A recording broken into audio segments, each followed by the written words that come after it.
Welcome to the CEO Project Podcast, where Jim Schleckser, author of the best-selling book, Great CEOs Are Lazy, and the founder of the CEO Project, provides ideas and tools to help CEOs of mid to large-sized companies grow and optimize their businesses. Now, let's get started with the show.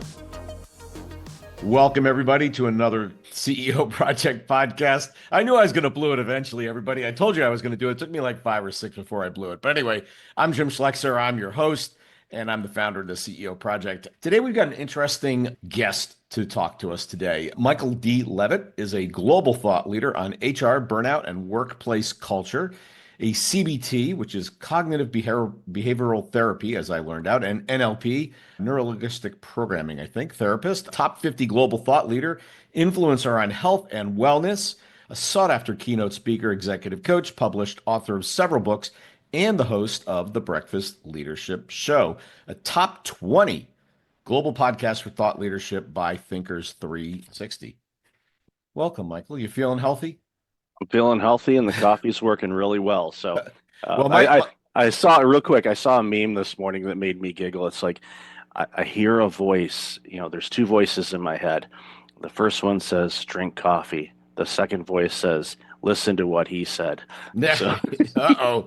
There was ones that going around during COVID that goes, I'm debating at which hour I should stop drinking coffee and start drinking wine. I'm not sure, and that number moves around depending on the day, I think. yep, yeah. Earlier in the week, it's probably a little earlier, maybe later as well. I don't know. We can start at noon. I don't know. Yeah, Anyway, yeah. welcome, Go ahead. welcome to the show. We appreciate you coming. And Michael woke up early. He's 3 hours ahead of us. So thank you for doing that, Michael. So maybe you could just tell us a little bit about your practice and the kind of people you work with and the kind of work you do with them. So just to frame the conversation. Yeah, I worked with organizations and individuals on either burnout recovery. I wish it was burnout prevention. We get to that point, but Yeah. usually people, and having worked in healthcare for over a decade, prevention is not typically the choice. It's recovery. But once we get people back to where they want to be, then we can start working on the burnout prevention so it doesn't happen again, because burnout is a horrible thing. It doesn't care what age you are, gender, career path, doesn't care. Burnout is just an absolute horrible, horrible thing for people to endure. And then coupled with that, working in organizations around their workplace culture and creating an environment where they don't have burned out employees or burned out leaders. So they all kind of intertwine together, and it makes for some creative and interesting work. Yeah. Now, do people have a different capacity? Because I'm gonna argue that I've gone hard a lot of my life, and I'm rarely felt like I was burnt out. Maybe never. I don't know. Do people have different capacities for this? Like some burn out a little more readily than others, and how do you identify and think about that as an individual? Oh, definitely. There are people, you could have two people doing the same exact role, similar genders, ages, backgrounds, and things like that. And one person could be just completely burned out to no end, and the other person could be humming along and just grinding it and having the time of their life and enjoying things. And what I find time and time again is a lot of it is expectations, a lot of it's a lot of it's mindset, a lot of it is worrying about things that are beyond your control. I gave a workshop last week on a team, mostly marketing directors, and my original career was accounting. So I had to use, Google Translate to be able to communicate from accounting to marketing. Yeah. I say that tongue in cheek. I'm a lot better at marketing than I used to be, and I kick myself for not paying more attention in marketing class when I was in college, but never too old to learn, apparently. Yeah. But anyway, one of the things that we worked on in the workshop that we did was just kind of understanding your own self. And one of the things that I find, especially for people that are burned out, it's not always this case, but from time to time, a lot of these individuals that are prone to burnout don't really have a good grasp of who they are, what motivates them, what they need as far as discipline is concerned to do things, because discipline eats motivation 24/7. Motivation comes and goes. If you have discipline, you'll be able to fight through those days where you're like, no, coffee's not kicking it. I don't feel like doing it. And it's like, you just got to do it anyway, even if it's just a little bit. But what I find, to get back to your question, is Yeah, there's definitely some differences. Some people are more prone to it than others, but I find a lot of it is mindset, understanding the big picture, knowing what they can control, making sure that they are presenting themselves the best way that they can to give themselves a fighting chance to have a successful day. And once you do that, then it helps keep the stress at minimum. Mm, And prolonged stress is what turns into burnout. So if you don't have prolonged unaddressed stress, you're not going to burn out. But unfortunately, some people just stay in that, yeah. that hamster wheel. Yeah, got it. You know what? You're talking about marketing. One of my favorite Dilberts of all time, Dilbert, the cartoon. Dilbert, who's an engineer, gets assigned to marketing, and he shows up to marketing. There's a big archway, and they're all hanging around drinking coffee, and it says, "Welcome to marketing, 2 drink minimum." And so, which is like what I think a lot of people think about marketing. But Mhm. I mean, this probably ends up like in how you were brought up and the attitude of your parents and whatnot. But I wonder if and this is maybe Jim says there's kinds of people in the world, but let me just, there are people with an abundance mentality. Like there's always more, there's always a better way, there's always another answer, like, always. There's other people like the pie is only so big. I got to get my piece. I got to protect my piece. If this doesn't go right, I'm completely screwed because there's no other options. And I wonder if the burnout thing doesn't line up a little bit along those lines. Like when bad things happen to people with abundance, they go, well, that stank. Mhm. And when somebody's scarcity, they go, oh my God, now what do I do? Right? Right. Have you seen that axis as something in your work when people that are prone versus not prone? Or is there another axis we should be thinking about? No, I think you're spot on with that. And when I had my own personal burnout journey 15 years ago, Mm, I was definitely in the scarcity mindset.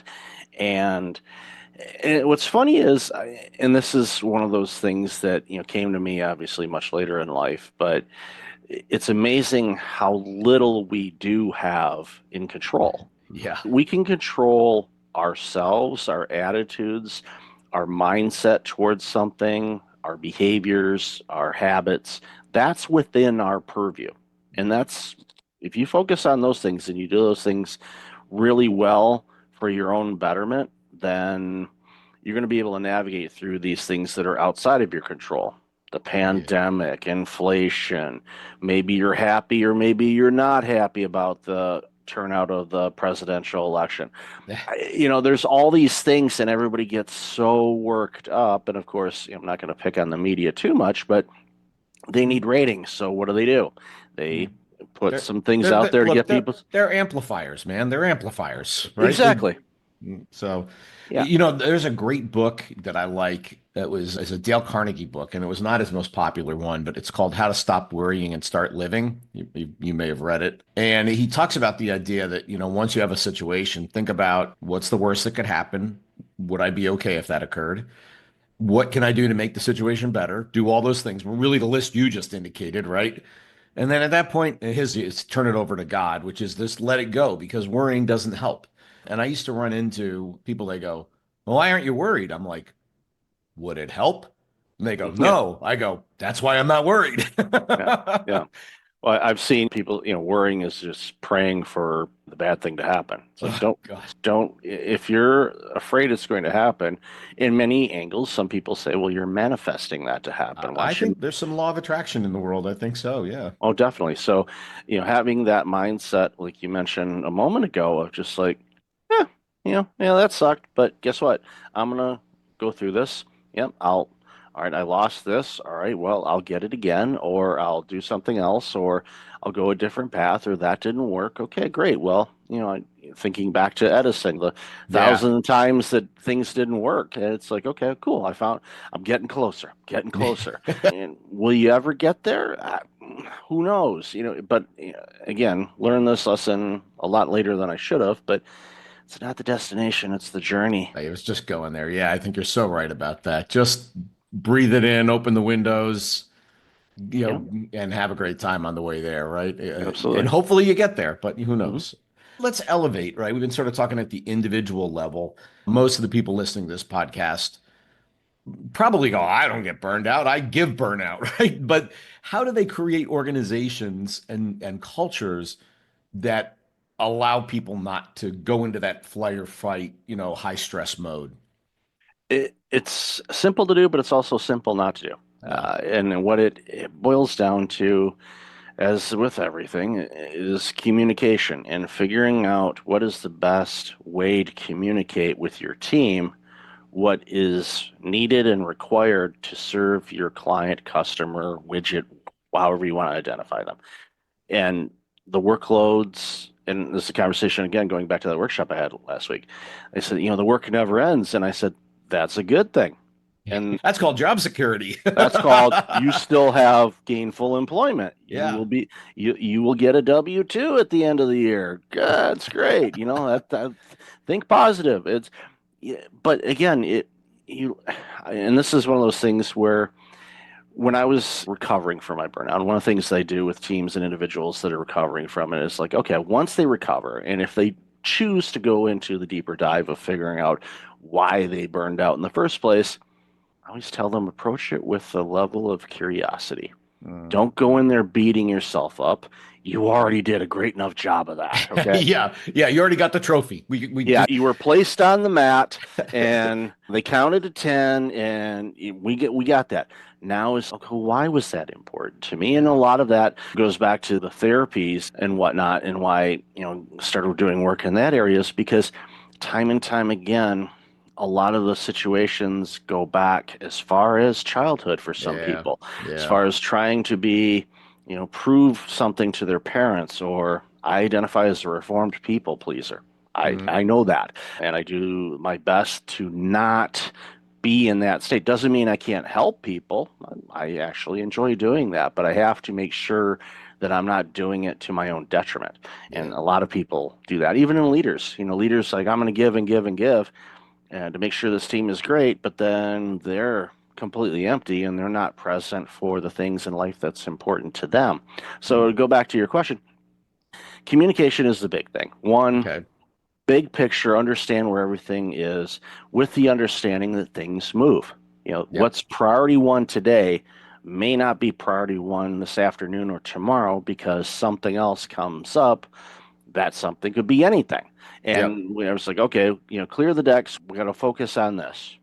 And having a team and individuals that understand that is the situation currently in an organization, and it's usually with every organization faces that to certain degrees. The sooner you recognize that could happen, then you go, okay, what do I need to do to make this successful? And Hmm. you have that mindset to it. Now, a deeper dive is if it's constantly having or happening in your organization, then you have to look at the organization Yeah. and go, okay, is there some, There's a systematic problem here, right? yeah, there's something here. And is it, drilled down to the type of clients you're recruiting or your personnel or silos or maybe inferior systems or tools that you use. You look for ways like, okay, if we could do this, what would this do? Going back to the Mm. old classic if then type of Yep. situation. And yeah, I don't think people ask enough of that. I mean, subconsciously they probably do, but it's like, well, go granular and say, if we do this, what does it provide? What could it take away? What would be a positive, negative? And people say, well, we don't have time to do all that work. It's like, okay, that's great, but how many meetings do you have in a week? Yeah. Too And they go, many. Too too many. many. Well, years ago, my brother worked for an auto sector company, and they actually had a meeting to determine why they had so many meetings. Oh, Lordy Lord. Oh my And goodness. I said, did they come to a resolution? No. No, but we had a follow-up meeting. Yeah. Then of course there was the informal meetings after the meetings where Oh, everybody goes in their little silos and groups and start chatting about what do you think they really meant by this? Okay, what are they yeah. doing this? Are we getting bought out? The rumor mill just goes crazy. So I used to say that. I'm like, okay, look, we're going to say it in the meeting here. Whatever we got to say, we're going to say. We're not having the meeting in the men's room or the ladies' room after the meeting, which is where they occur, right? Is of you go to course. the restroom, you go, what the heck was he talking about over there? I didn't Hmm. understand that. And just Yep. say it in the room. Um, Exactly. so I love the clear expectations, and you're sort of talking about that attitude of abundance of like, okay, things are going to change, and that's okay. Things may not go well, and that's okay, and we're going to figure it out together. I think that's really powerful as a leader to communicate that way. I mean, there are some leaders that use fear, though, right? I mean, Oh yeah. they rule by fear. That's a very collaborative, humanistic approach that you're describing. Not everybody pulls that. move off, unfortunately. How do you deal if your organization, let's say you're in an organization and it is not that kind of organization that you described? Well, the base, More toxic, right? yeah, yeah, and unfortunately, there's plenty of those to Yeah. choose from, and it boils down to, again, going back to what can I control? Yeah. What can I do to make sure that I am successful in my role? And that could have all kinds of different appearances. One, you could go in and say, okay, I'm going to be the chameleon. I'm just going to kind of blend in. I'm going to do what I need to do. I'm going to punch out. I'm going to go home. I'm going to live my life. Yeah. And there's people that like that. There are people Well, that man, that's a crummy way to live a life, though, I don't you know, think? I know, no, and there's part of me wishes in a way that I could have done that in my life, but Mm, I was blessed slash cursed with a work ethic. And I'm yeah. like, no, I want to make this better than how it's kind of like camping. Leave the campground better than you found it kind of thing. Yeah. It's the same Yeah. thing with work. What can I do to make this better for the people that I'm serving, which is my boss, boss's boss, the clients, the community, whatever. And you're going to have situations where you have managers that are toxic or bad or however you Hmm. want to describe them.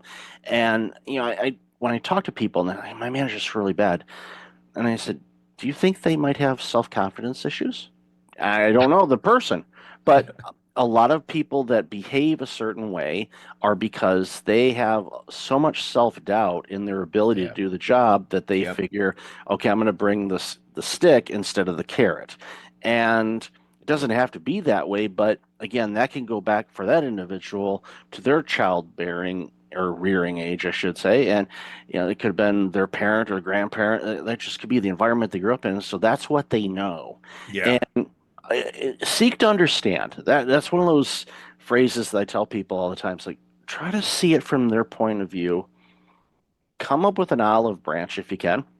It may be a situation where that environment, and there's nothing wrong with this, that environment may not be the right place for you. Yeah. Well, So, that's sometimes the so answer. Yep. update resume.doc and go to it. But don't be surprised if you go to another organization and you find that same toxic place and everybody goes, what's going on? It's like it must be the cologne or the perfume you're wearing. You're attracting this. And Yeah. I You've tongue got in to you cheek, got to type, and they're not good. yeah. But then I say, okay, well, wait a minute. Okay, what's your role in this? How are you creating this environment? And at first, I have to see that from a distance so I don't get punched in the face. Yeah. But it's, approach it and like, okay, what could you do to make this easier? I mean, give it your best. It may not work, but if you don't try, it won't work. Mm. So you have to, and again, you have to weigh the pros and cons, especially an organization like, yeah, it's a toxic organization, but it's 10 minutes from my house. I don't have a commute, or it's in the area that I want to work Man, in. life is too damn short. Life is too damn short to live in a place where you're under stress all the time. One, It's funny that you went down that. Whenever somebody had a real attitude issue, confidence, whatever, my go-to joke, but unfortunately it was probably more true than not, was they probably weren't loved enough as a child, right? I probably was right 9 out of 10 times, but oh yeah, let's just cut over to like the intersection between personal and business, right? So hmm we like to think as business people that we operate in this little vacuum, which is business, and the only factors influencing our people are the factors inside that thermos bottle of the business, right? hmm But the reality is home and what the heck is going on there may be dominating the equation, most particularly financial stress. The number one right, stressor of most people is financial stress.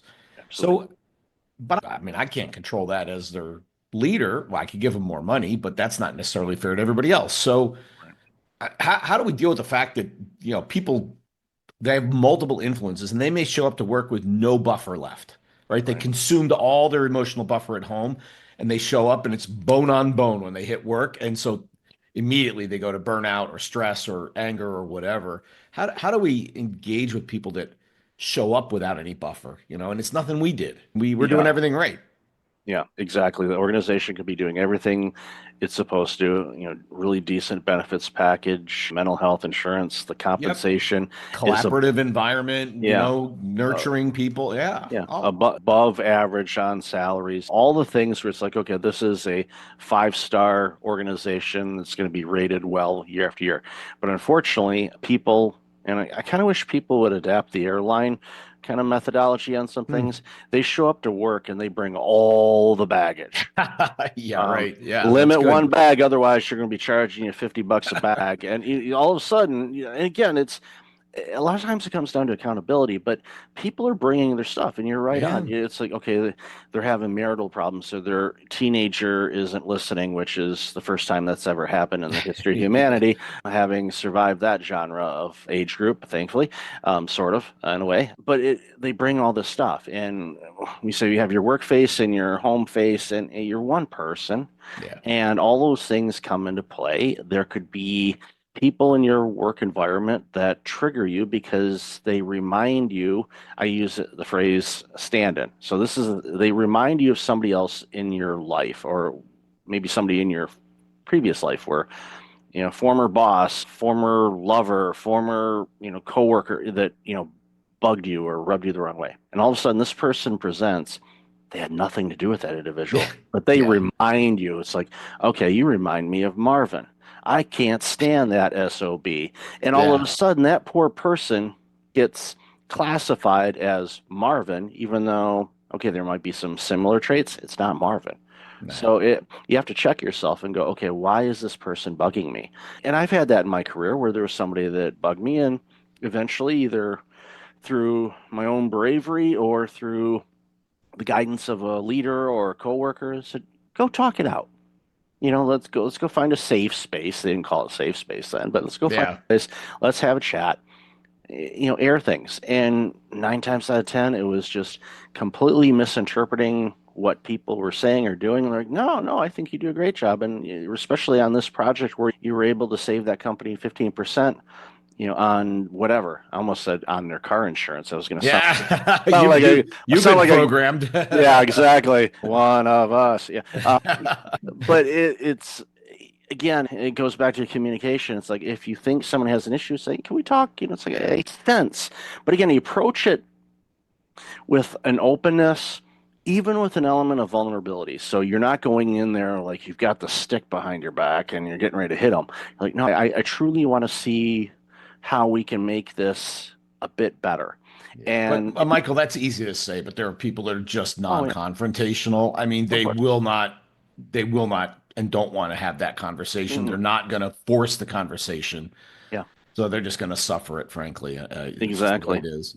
And Um, I was certified in crisis intervention training. mm, There's a lot of people that, want to avoid a crisis, so they avoid conflict, avoid everything. It's like in order, if you want a diamond, there's got to be some conflict on that rock. And unfortunately, people are like, no, no, no. So they stay a rock and yeah. they never become that diamond. Absolutely. By the way, I was thinking about sort of managing your own capability and giving until there's nothing left. Big thing we talk to entrepreneurs about is, preserving your energy. Because if you lose your energy as a leader, as an entrepreneur, you just screwed the entire company. And there's a great line from like the emergency medical profession, ambulance drivers and EMTs is don't create two victims. So, in your effort to rescue somebody, don't create a victim of yourself, right? That's Mhm. always an issue. So, it feels like the intervention point is the manager.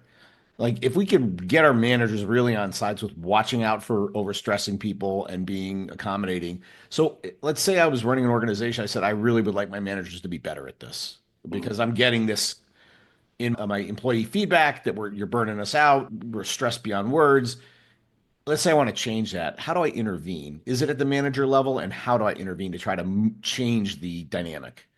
I think you always look at the systems and go, okay, how do you delegate?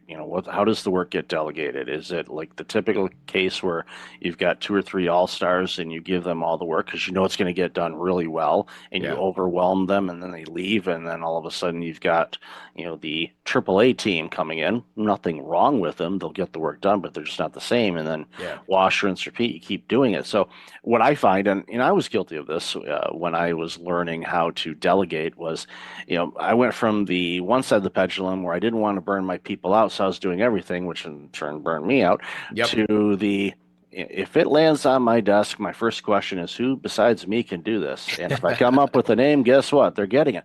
But Yeah.